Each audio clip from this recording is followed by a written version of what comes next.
ஓம் நம சிவாய நமக. தென்னாடுடைய சிவனே போற்றி, எந்நாட்டவர்க்கும் இறைவா போற்றி. நம்ம இன்றைக்கி ஒரு அருமையான பதிவு பற்றின தகவலை தான் பார்க்க போகிறோம். அதாவது 2024க்கான மகா சிவராத்திரி நாள், அதனுடைய சிறப்பு. அந்த நாளில் நம்ம சிவபெருமானை வேண்டி ராத்திரி நேரத்தில் கண் விழித்து நம்ம அவரை பூஜித்து இருக்கும்பொழுது பார்த்திங்கன்னா நமக்கு எண்ணற்ற பலன்களை அவர் வழங்குவார் அப்படிங்கிறது ஐதீகம். நமக்கு ஏற்படுகின்ற எந்த ஒரு பிரச்சனைகளையுமே சிவபெருமான் நமக்கு போக்கி அருள்வார் அப்படிங்கிற சிறப்பைத்தான் நம்ம இதில் பார்க்க போகிறோம்.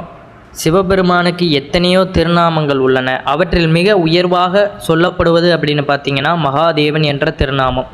மகாதேவன் என்றால் கடவுள்கள் அனைவருக்கும் மேலான கடவுள், கடவுள்களுக்கு எல்லாம் தலைவன் என்ற பொருள். சிவாய நம என சிந்திப்பவர்களுக்கு அபாயம் ஏற்படாது என்பார்கள். அப்படி கர்மவினைகளில் இருந்து அனைத்து விதமான துன்பங்களிலிருந்து விடுபடுவதற்கு சிவனே கதி என சிவபெருமானை சரணடைவதற்கு ஏற்ற நாள் மகா சிவராத்திரி தினமான நாளாகும். ஏன்னா நம்மளுக்கு மாதம் சிவராத்திரி வந்தாலுமே இந்த மாசி மாதத்தில் வருகின்ற மகா சிவராத்திரிக்கு அவ்வளவு சக்தி வாய்ந்த ஒன்றாக கருதப்படுகிறது. மகா சிவராத்திரி நாளில் சிவனை வழிபட்டு பார்வதி தேவியும் தேவர்களையும் வேண்டிய வரங்களை பெற்றதாக புராணங்கள் சொல்கின்றன. அதுபோல தான் நாமும் சிவபெருமானை முழு சரணாகதியுடன் உண்மையான பக்தியுடன் வழிபட்டால் நம்முடைய வேண்டுதல்கள் அனைத்தையுமே சிவபெருமான் நிறைவேற்றி வைப்பார் என்பது ஐதீகம். கவலைகள் நீங்கி காரிய வெற்றியை தரக்கூடிய நாள் மகா சிவராத்திரி விரத நாளாக கருதப்படுகிறது. சிவபெருமானுக்குரிய அஷ்ட விரதங்களில் மிக முக்கியமானது மகா சிவராத்திரி விரதமாகும். சிவபெருமானின் அருளை பெறுவதற்குரிய மிக உன்னதமான புண்ணிய நாளாகும். ஒவ்வொரு மாதமும் பார்த்திங்கன்னா தேய்பிறை சதுர்தசியில் வருவதை நம்ம மாத சிவராத்திரி என்றும், மாசி மாதம் தேய்பிறை சதுர்தசியில் வருவதை நம்ம மகா சிவராத்திரி என்றும் கொண்டாடப்படுகின்றோம். நாடு முழுவதுமே சிவபக்தர்களாக கோலாகலமாக கொண்டாடப்படும் விழாக்களில் மகா சிவராத்திரி விழாவும் ஒன்று. இந்துக்களின் மிக முக்கியமான விரத நாட்களில் இதுவும் ஒன்று. முப்பெரும் தேவர்களில் ஒருவரான சிவபெருமானுக்குரிய இந்த சிவராத்திரி நாளன்று பார்த்திங்கன்னா நம்ம சிவபெருமானை மனதார நினைத்து கொண்டு பூஜைகள் செய்து அவரை அருளை பெறும்பொழுது பார்த்திங்கன்னா நமக்கு எல்லாமே நல்லதாக தான் நடக்கும் அப்படிங்கிறது ஐதீகம். இந்த ஆண்டு பார்த்திங்கன்னா மகா சிவராத்திரி விழா மார்ச் 8ஆம் தேதி கொண்டாட உள்ளது. அன்று இரவு 8:20 மணிக்கு துவங்கி மறுநாள் மார்ச் 9ஆம் தேதி மாலை 6 மணி வரை சதுர்தச திதியில் உள்ளது. இதனால் பார்த்திங்கன்னா மார்ச் 8ஆம் தேதி இரவு 8:30 மணிக்கு பிறகே சிவராத்திரி பூஜையை துவங்க வேண்டும். சூரிய பகவான் கும்பராசியில் பயணம் செய்யும் மாசி மாதத்தில் தேய்பிறை சதுர்த்தி நாளில் முதல் நாள் மாலை துவங்கி அடுத்த நாள் காலை வரை சிவனுக்கு தொடர்ந்து 4 கால பூஜைகள் செய்யப்படும். குறிப்பாக பார்த்திங்கன்னா சிவராத்திரி என்றாலே நம்ம இரவு முழுக்க கண் விழித்து நம்ம சிவபெருமானை அருளை பெறுவது தான். அதிலும் குறிப்பாக பார்த்திங்கன்னா தேய்பிறை சதுர்த்தி திதியில் மகாநிசி என குறிப்பிடுவதும் உண்டு. அதாவது அமாவாசைக்கு முன்பு வரும் இரவு 11:36 மணி முதல் 12:24 வரையிலான காலமாகும். இந்த நேரத்தில் நம்ம சிவபூஜை செய்வது மிக உயர்வானதாக கருதப்படுகிறது. சந்திராயணம் எனப்படும் சந்திரனை அடிப்படையாக கொண்ட நாட்காட்டியில் மாசி மாதத்தை மகா மாதம் என்றும் கூறுவார்கள். அதனால் இந்த மாதத்தில் வரும் சிவராத்திரியை மகா சிவராத்திரி என்கிறோம். பார்வதி தேவி உலக நன்மைக்காக சிவபெருமானை பூஜை செய்து வழிபட்டு பல வரங்கள் பெற்ற நாளையே நாம் மகா சிவராத்திரியாக கொண்டாடப்படுகிறோம். ராத்திரி என்றால் பொதுவாக இரவு பொழுதை குறிக்கும் என்பார்கள். ஆனால் ராத்திரம் என்ற சொல்லுக்கு அறிவும் என்று பொருள் உண்டு. உலகின் தலைவனான சிவபெருமானை உணர்ந்து அனுபவிக்கும் அறிவை தரக்கூடிய ராத்திரி என்பதனாலேயே மகா சிவராத்திரி இத்தனை சிறப்புடையதாக கருதப்படுகிறது. சிவபெருமானை நம்முள்ள உணர்ந்து நமக்குள்ளே இருக்கும் சிவத்தன்மை வெளிப்படும் நாள் என்பதால் சிவராத்திரியில் விரதம் இருந்து சிவபூஜை செய்வது மிகவும் உயர்ந்த பலன்களை தரக்கூடியது என சாஸ்திரங்களில் சொல்கின்றன. மகா சிவராத்திரியில் இரவு 4 கால பூஜைகள் நடைபெறும். இதில் முதல் காலத்தில் பார்த்திங்கன்னா பிரம்மாவுக்கும், 2ஆம் காலத்தில் பார்வதி தேவியும், 3ஆம் காலத்தில் தேவர்களும், 4ஆம் காலத்தில் மனிதர்கள் உள்ளிட்ட பிற உயிரினங்களும் சிவனை வழிபட்டு பயனடையலாம் என சொல்லப்படுகிறது. சிவராத்திரி அன்று இரவு முழுவதும் கண் விழித்து சிவ வழிபாடு செய்து அபிஷேகம், ருத்ராபிஷேகம் செய்து சிவமந்திரங்களை உச்சரித்து சிவபெருமானின் அருளை வேண்டி பிரார்த்தனைகள் செய்ய வேண்டும். ஆன்மீகத்தில் உயர்ந்த நிலையை அடைவதற்கும் துன்பங்கள் மற்றும் பாவங்களில் இருந்து விடுபட்டு மோட்சத்தை அடைவதற்கும் ஏற்ற நாள் இதுவாகும். மகா சிவராத்திரி அன்று அதிகாலையிலே எழுந்து புனித நீராடி வீட்டை சுத்தம் செய்து பூஜை அறையில் விளக்கேற்றி வைக்க வேண்டும். பிறகு மாலையில் சிவன் கோயிலுக்கு சென்று அங்கு நடக்கும் அபிஷேகங்கள் மேலே பற்பல விஷயங்களில் நம்ம கலந்து கொண்டு அன்றைய நாள் முழுவதும் சிவபெருமானின் அருளை பெறுவதற்கான வழிமுறைகளை நம்ம நாடி செல்வது மிகுந்த ஒரு பலனை அளிக்கக்கூடியதாக இருக்கும். இந்த உலகத்தில் நம்ம வாழ்கிறது அப்படிங்கிறதே ஒரு குறிப்பிட்ட காலம் வரை தான். ஆனால் அந்த குறிப்பிட்ட காலம் வரை நாம் எப்படி வாழ்கிறோம் அப்படிங்கிறது தான் இந்த பூமியில் நமக்கான ஒரு கணக்காக இருக்கின்றது.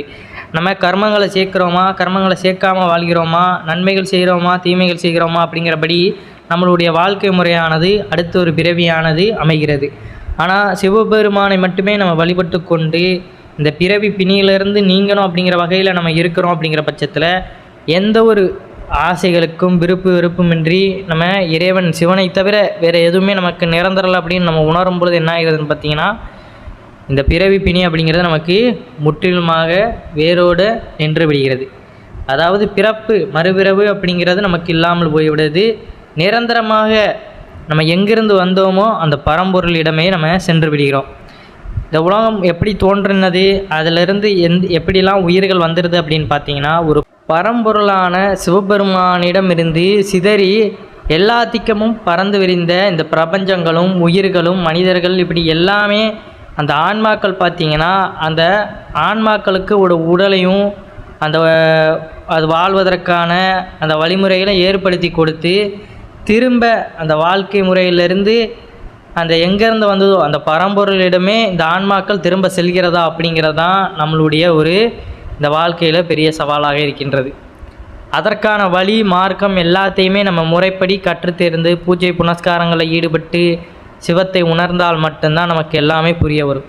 அது வரைக்கும் பார்த்திங்கன்னா நம்ம இந்த வாழ்க்கையில் நம்மளுக்கென்று இப்போ அன்றாடம் காலையில் எழுந்து போகிறோம், வேலைக்கு போகிறோம், இப்படி பணத்தை சேர்க்குறோம் அப்படிங்கிற இந்த வாழ்க்கை தான் நமக்கு தெரியுமே தவிர, இதை தாண்டி இந்த உடலில் உள்ளே இருக்கின்ற அந்த உயிருக்கென்று ஒரு உலகம் இருக்கின்றது அப்படிங்கிறது நமக்கு இந்த உடலை வைத்து எப்படி நம்ம அதை அறிய போகிறோம் அப்படிங்கிறது தான். அந்த ஞானம் அப்படிங்கிறத இறை வழிபாட்டிற்குள்ள சிவத்தை நம்ம உணரும் பொழுது தான் அதை அடைய முடியும். ஆனால் அதை எல்லா மனிதர்களாலுமே பண்ண முடியுமா? கிடையாது. ஏன்னா நம்மளை சுற்றி இருக்கின்ற இந்த ஆசைகள் நம்மளை கட்டி போட்டு விடுகிறது. அதற்கான காரணம் தான் நம்மளை வேறு அந்த மோட்சத்தை அடைவதற்கான அந்த வழிமுறைகளை நமக்கு கிடைக்க பெறாமலே செய்து விடுகிறது.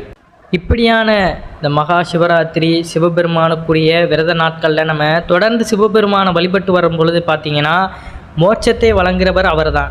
நம்ம மற்ற தெய்வங்களில் வழிபட்டாலும் அவர்கள் நம்மளுடைய வாழ்க்கை முறையில் நம்மளுடைய துன்பங்களையும் கஷ்டங்களையும் போக்கி செல்வ உயருக்கு வழிவகுப்பாங்க. ஆனால் சிவபெருமானை வழிபட்டால் மட்டும்தான் மோட்சம் அப்படிங்கிற விஷயம் நமக்கு கிடைக்கப்பெறும்.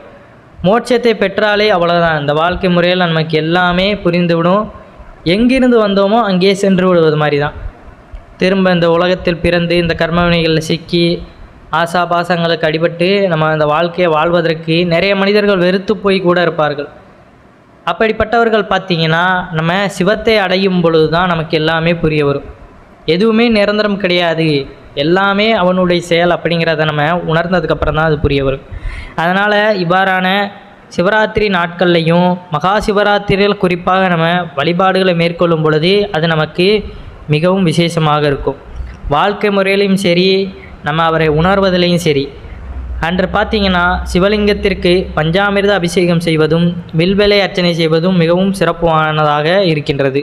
மகா சிவராத்திரி நாளில் எத்தனை முறை முடியுமோ அத்தனை முறை பஞ்சாட்சர மந்திரமான ஓம் நம சிவாய நமக அப்படிங்கிற மந்திரத்தை உச்சரிக்க வேண்டும். இது தவிர பார்த்திங்கன்னா, மகா மிருத்யுஞ்சய மந்திரம் சிவபுராணம் பாராயணம் செய்வது மிகவும் சிறப்பானதாகும். இந்த நாளில் ருத்ராபிஷேகம் செய்வதும் கோவில்களில் நடக்கும் ருத்ராபிஷேகத்தில் கலந்து கொள்வதும் மிகவும் சிறப்பானதாகும். இந்த முறையில் மகா சிவராத்திரி விரதம் இருந்தால் முந்தைய 3 பிறவிகளில் செய்த பாவங்கள் நீங்கும், மனக்கவலைகள், நோய்கள், வறுமை ஆகியன நீங்கும். அதோடு வாழ்வில் அனைத்து விதமான இன்பங்களும் உயர்வும் கிடைக்கும். நாம் செய்யும் வழிபாடு பூஜை ஆகியவற்றிற்கு 2 மடங்கு பலனை தரக்கூடியது மகா சிவராத்திரி விரத முறை ஆகும். அதனால் அனைவருமே இந்த மகா சிவராத்திரி நாளில் நம்மளுடைய கஷ்டங்களும் சரி, இல்லை வாழ்க்கையில் எனக்கு சிவபெருமானுடைய அந்த முழு அருளையும் பெற்று மோட்சத்தை அடையினாலும் சரி, எவ்வளோ நாள் நம்ம தெளிவில்லாமல் இருந்தாலும் சிவராத்திரி அன்னைக்கு நம்ம சிவபெருமானை வழிபடும் பொழுது ஏதாவது ஒரு வழியில் அவர் நமக்கு எல்லாத்தையுமே உணர்த்தி விடுவார் அப்படிங்கிறது தான் ஐதீகம். எது பண்ணாலும் அதை நம்பிக்கையுடன் இறைவனை மனதார நினைத்து பண்ணணும். அதற்காக நம்ம சொல்கிறாங்க ஏதோ பண்ணி பார்ப்போம் அப்படிங்கிறதுக்காக நம்ம பண்ணக்கூடாது. உங்களுடைய மனதானது ஒத்துழைக்கணும். இறைவனை நான் மனதார வழிபடுறேன், நம்பிக்கையோடு வழிபடுறேன், அவர் எனக்கு கட்டாயம் இதெல்லாம் செய்வார், இதை போக்குவார், அவரை நான் உணர முடியும் அப்படிங்கிற மனதார நமக்குள்ளே இருந்து அது எழும்பொழுது தான் அது நமக்கு மிகுந்த பலனை அளிக்கக்கூடியதாக இருக்கும். ஏதோ சொல்கிறாங்க நாமளும் செய்வோம் கேட்குறோம் அப்படிங்கிற பாணியில் நம்ம இருந்தோம்னா அதில் நமக்கு எந்த ஒரு பிரயோஜனமும் கிடையாது. இப்போ ஒரு வேலையில் ஈடுபட்டாலுமே அந்த வேலையை சொல்கிறாங்கன்னு பார்க்குறோம், செய்கிறாங்கன்னு பார்க்குறோம் அப்படின்னா அதில் நமக்கு எந்த ஒரு பலனும் இருக்காது. அதை முழு ஈடுபாடோட இன்ட்ரெஸ்ட்டோடு நம்ம டக்குன்னு செய்யும் பொழுது பார்த்திங்கன்னா நம்ம வளர்ந்து கொண்டே போவோம்.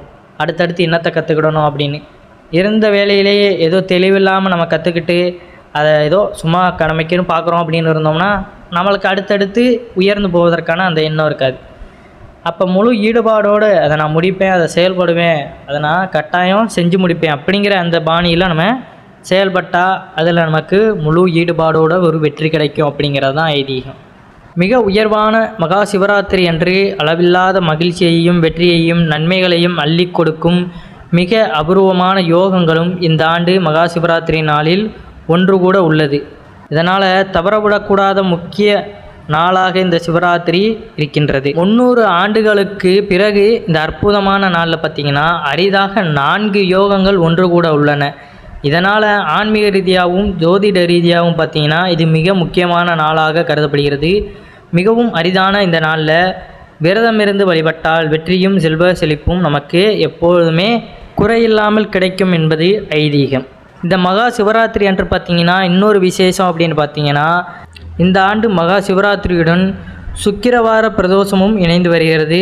இந்த நாளில் சிவனுக்கு விரதம் இருந்து வழிபட்டால் எப்பேற்பட்ட துன்ப பிரச்சனைகள் இருந்தாலும் நமக்கு விலகி ஓடிவிடும். வெள்ளிக்கிழமையில் வரும் பிரதோஷத்தன்று விரதம் இருந்து வழிபட்டால் தொழில் மற்றும் வேலையில் வெற்றி மேல் வெற்றி குவியும் அப்படிங்கிறது தான் நம்பிக்கை.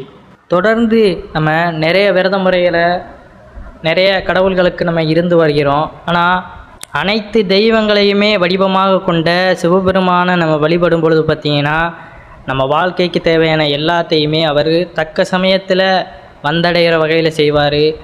நமக்கான இந்த வாழ்க்கை முறை எதற்காக நம்ம பிறந்திருக்கிறோம், நம்ம எதற்கு இந்த பூமியில் உலாவிக் கொண்டிருக்கின்றோம், நமக்கான மோட்சம் நேரம் என்ன, எல்லாத்தையுமே இறைவனை அடைவதற்கான ஒரு வழிமுறையாக இந்த பிரார்த்தனைகள் நமக்கு கூறப்படுகின்றது. தினமும் பார்த்திங்கன்னா 108 முறை நம்ம ஓம் நம சிவாய அப்படிங்கிற அந்த மந்திரத்தை கூறணும், சிவபெருமானை நினைக்கணும். மனதார நம்ம நினைக்கும் பொழுது பார்த்திங்கன்னா நம்மளுடைய உயிர் சக்தி அப்படிங்கிறது மேலோங்கி விடும். அதாவது உயிர் சக்தி அப்படிங்கிறத நம்ம வெளியேற்றி விடுகிறோம், அது வேறு. ஆனால் மேலேற்றி விடுவது தான் ஞானத்தை பெறும் அப்படிங்கிறது கூறுவார்கள். ஐம்புலன்களையும் நம்ம அடக்கி ஞானத்தை நம்ம பெறும் பொழுது தான் நமக்கான அந்த தெய்வாற்றல் அப்படிங்கிறது பெறப்படுகிறது. சிவநிலையை அடையணும் அப்படின்னு பார்த்திங்கன்னா நம்ம தினமும் தியானங்களை மேற்கொண்டு மெடிடேஷன் செய்யும் பொழுது நமக்கு எல்லாமே புரிய வந்துவிடும். சிவபெருமானை நினைத்து ஒரு நாளில் கொஞ்ச நேரமாவது செலவிடும் பொழுது அதுவே பிற்காலத்தில் நம்ம முழுவதுமாக இந்த வாழ்க்கையை நம்ம அவருக்கு அர்ப்பணிப்பதற்கு உகந்ததாக இருக்கும். நம்ம ஒவ்வொருவரும் பார்த்திங்கன்னா ஒவ்வொரு பூஜை புனஸ்காரங்களை செய்யும் பொழுது நமக்கு கட்டாயம் ஏதாவது ஒரு பலனானது கிடைக்கும். ஒருத்தங்க சிவராத்திரி நாட்களில் பார்த்திங்கன்னா குழந்தை வரம் வேண்டி இருந்திருக்காங்க, அதே போல் அவர்களுக்கு அந்த பாக்கியம் கிடைத்திருக்கிறது. அதற்கப்புறம் பார்த்திங்கன்னா தொடர்ந்து சிவராத்திரி முழுக்க அந்த விரத முறைகளை தவறாமல் இருந்து கொண்டு தான் வருகின்றனர். அதனால் நாமளும் நம்மளுடைய கஷ்டங்கள் எதுவாக இருந்தாலும் அதை வேண்டிக் கொண்டு இந்த சிவராத்திரி நாளில் வாழ்க்கைக்கு சரி ஆன்மீகத்துக்கு சரி உகந்ததாக எது தேவையோ அதை அவரிடம் நம்ம வேண்டி கேட்கும் பொழுது அவர் நமக்கு கட்டாயம் நிறைவேற்றுவார் அப்படிங்கிறது தான் நிதர்சனமான உண்மை. அதனால் சிவராத்திரி நாளாக தவற விடாமல் அன்றைய நாள் முழுவதுமே ஈசனை நினைத்து வழிபடுங்கள், எல்லாம் உங்களுக்கு வாழ்க்கையில் கிட்டும்.